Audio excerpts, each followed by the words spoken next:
Pessoal, vocês não têm ideia do quanto um ambiente desse é saudável. Isso é uma terapia, gente. Você está em meio à natureza. Você sai no quintal de casa e ter, sabe, o verde, as plantas, você entendeu? Para você se distrair com elas. Até conversar, viu? Você pode conversar com as plantas. Colher um fruto, como vocês estão vendo aqui, ó. Pé de limão Tahiti. Os frutos aqui é sensacional.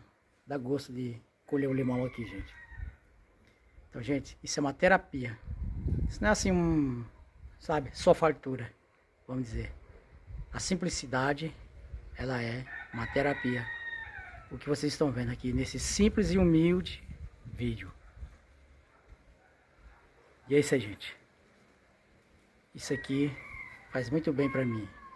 Eu gosto muito desse tipo de vídeo aqui, gente. Então por isso que eu faço questão de gravar, para compartilhar com vocês. E é isso aí, gente. Segue para mais vídeo. E Deus abençoe grandemente a sua vida, seu dia, sua família. E é isso aí, tamo junto. Deus abençoe.